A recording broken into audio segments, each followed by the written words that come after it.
نحن نشاهد أو نسمع استصراخ الناس لما يقع في أوروبا على المسلمين، ولما يقع على المسلمين في بعض بلاد الإسلام من المسلمين، ولما يتوقع. فهل ينتظر من العدو رحمة؟ وهل ينتظر ممن جبلوا على عداوة المسلمين أن يرحموهم؟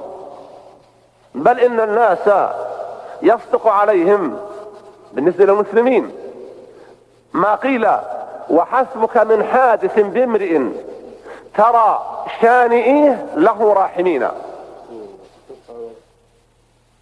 الحادث الذي في الأمة الإسلامية قد يرحمها من يسمع بأخبارها، يكفي لتصور ما فيه الأمة الإسلامية من المهانة، إذ يشعر بعض أعداء الإسلام بشيء من الرحمة، لكنهم إذا رجعوا إلى أنفسهم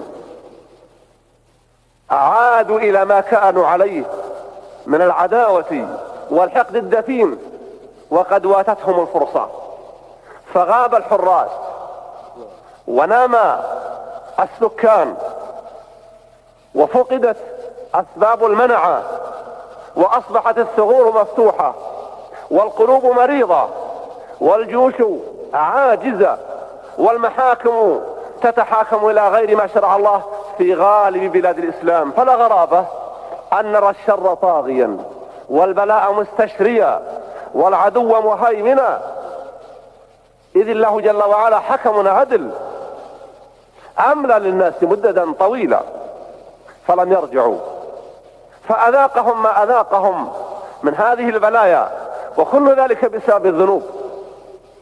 ما من مصيبة تحدث ولا بلاء يقع إلا بما جناه الناس على أنفسهم، بل الفساد الذي يقع في البحار والبراري بسبب فعل الناس وسوء عملهم.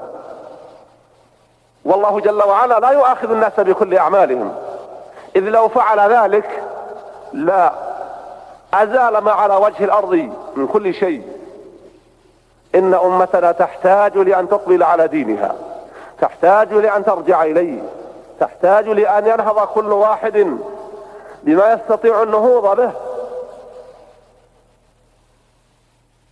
راغبا فيما عند الله سبحانه، غير آيس من رحمة الله.